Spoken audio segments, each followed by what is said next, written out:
Hello student, आज के video में हम इस वीडियो में बात करेंगे। तो पिछले वीडियो में हमने डिजाइन स्टेप्स पढ़े थे, उनके ऊपर एक न्यूमेरिकल क्वेश्चन सॉल्व करते हैं, जिससे जो हमने स्टेप्स पढ़े थे वो आपके दिमाग में क्लियर हो जाए। तो जैसे सबसे पहले ये एक क्वेश्चन दिया हुआ है आपका, an RCC beam 300 mm into 600 mm in section is reinforced with 525 mm 5 bar effective.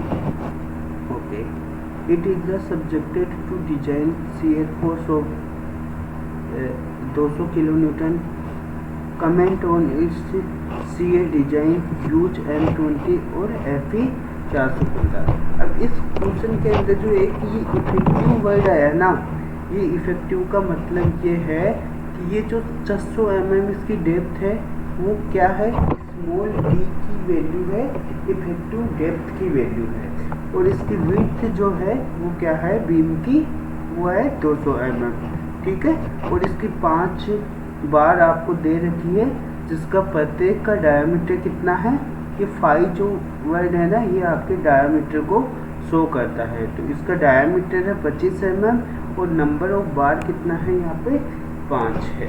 जो शियर फोर्स की वैल्यू है इसने ऑलरेडी दे रखी है क्वेश्चन के अंदर, जो कि कितना है 200 किलोन्यूटन है। और अब अपने को शियर में डिजाइन करना है इस चीज़ को। अब कमेंट में हम लिख देंगे कि इसको शियर के लिए डिजाइन करना होगा नहीं करना होगा, वो अपन जब इसको सोल्व करके देखेंगे तब भी कमेंट इस पर लिख पाएंगे। और दूसरा है, आगे दिया हुआ है कि जो ग्रेड ऑफ कंक्रीट है वो M20 है और स्टील की ग्रेड है वो FE 415। इसके ऊपर मैं बात पहले ही बता चुका हूँ कि जो ये M के साथ में जो नंबर होते हैं वो FCK की वैल्यू होती है, और ये जो FE के साथ में जो नंबर होते हैं वो FY की वैल्यू होती है। इसके बारे में हमने पहले ही अच्छे से डिस्कस कर चुके हैं, जब मैं आपको क्या पढ़ा रहा था, जो एजम्पशन पढ़ा रहा था, उस समय मैंने ये चीज़ें क्लियर कर दी। तो यहाँ पे सबसे पहले जो गिवन डेटा है वो हम लिख देते हैं। और जब मैं एजम्पशन पढ़ाया था तब मैंने एक बात आपको क्लियर की थी कि आरसीसी में चाहे क्वेश्चन कैसा भी हो, हम स्टेप वाइज क्वेश्चन को सोल्व करेंगे, चाहे फिर वो डिजाइनिंग का हो, चाहे फिर हमें वो मोमेंट ऑफ रेजिस्टेंस निकालना हो, या फिर आपको XU फाइंड करना हो। जो भी आरसीसी में क्वेश्चन आपसे पूछे वो हमेशा हम स्टेप वाइज फॉलो करेंगे। तो सबसे पहले हम जो डेटा दिया होता है उसको सबसे पहले लिख लेते हैं। अब इसके अंदर ये साइज दे रखी थी, मतलब B की वैल्यू यहाँ पे है 300 mm और स्मॉल d की value 600 mm। Shear force VU कितना दे रखा है आपको 200 किलोन्यूटन, किलोन्यूटन को दे रखा है, और फिर क्या दे रखा है 5 बार और 25 mm 5 दे रखा है। तो और M20 FE 415 ये दे रखा है, ये हमने लिख लिया। अब इसके अंदर जो AST टोटल कितना होगा, कैसे निकालेंगे, एक बार का एरिया क्या कैसे निकालोगे, 5/4 इंटू 25 का स्क्वायर, और उसको फिर हम 5 से मल्टीप्लिकेशन कर देंगे, तो आपका ये जो टोटल AST आया वो हो गया 2454.3 mm स्क्वायर। अब ये जो किलो न्यूटन में आपको दे रखा था, इसको हमने किस पे कन्वर्ट कर लिया, न्यूटन में कन्वर्ट कर दिया, तो इसको 200 इंटू 10⁻³ से गुणा कर दिया यहाँ पे। अब FCK की वैल्यू M20 है तो FCK की वैल्यू होगी 20 न्यूटन पर mm स्क्वायर, और FY की वैल्यू हो गई 415 न्यूटन पर mm स्क्वायर। सबसे पहला स्टेप क्या था कि अगर शियर फोर्स नहीं दे रखा होता तो हम क्या करते, सबसे पहले शियर फोर्स निकालते। तो यहाँ पे शियर फोर्स तो क्या आपको ऑलरेडी दे रखा है, तो फिर हम स्टेप नंबर 2 पे जाते हैं। क्या था step number 2, nominal shear stress निकालना है। तो नॉमिनल शियर स्ट्रेस निकालने के लिए VU/VD। अब यहाँ पे आप एक बात ध्यान रखना कि ये जो शियर फोर्स है ना, ये आपको पहले ही क्वेश्चन में डिजाइन शियर फोर्स दिया हुआ है।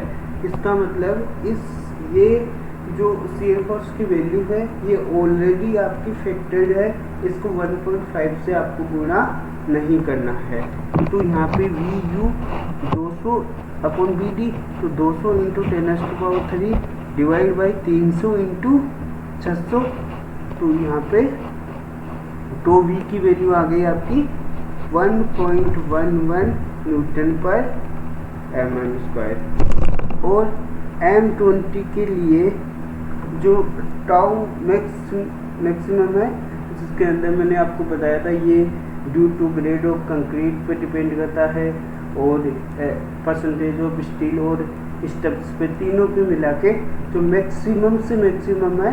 उसके बाद आपकी बीम जो है 0.1% भी शियर को अलाउ नहीं करती, शियर के अंदर फेल हो जाती है। तो मैक्सिमम वाली है वो तो इस टेबल से हमने देख लिया, तो वो थी आपकी 2.8 न्यूटन पर mm²। मतलब जो तो वी की वैल्यू है वो 2c से तो कम है। चलो ये बात तो ठीक हो गई। अब हम जो आपके हैं design shear strength of concrete tau C की कैलकुलेशन करते हैं। तो टाउ सी की कैलकुलेशन करने के लिए सबसे पहले हमें क्या निकालना होगा, परसेंटेज ऑफ स्टील निकालना होगा।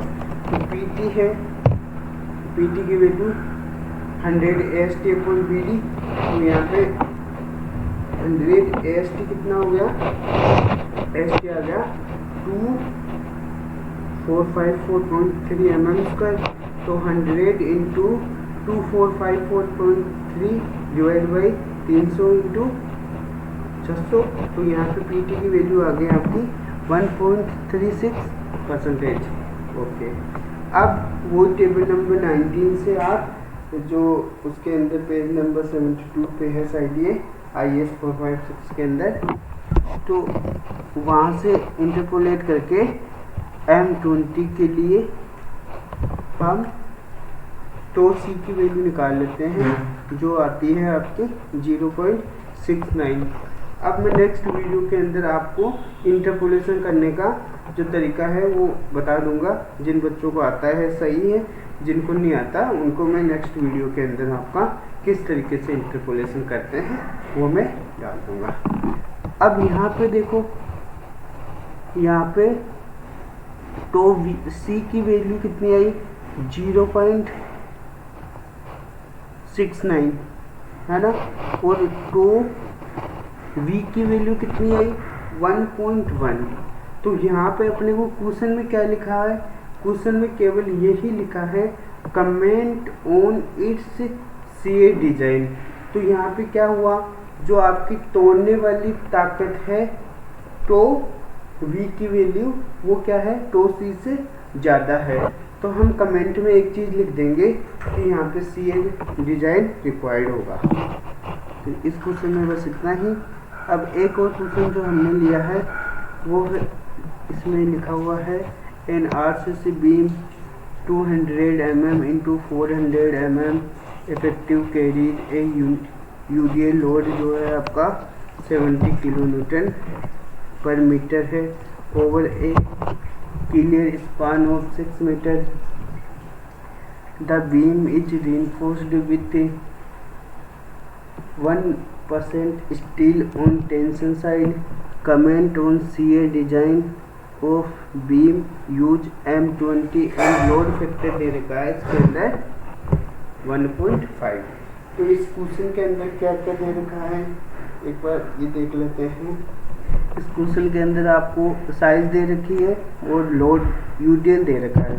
मतलब यहाँ पे जो है शियर फोर्स की वैल्यू आपको दे नहीं रखी है, शियर फोर्स की वैल्यू आपको निकालनी होगी।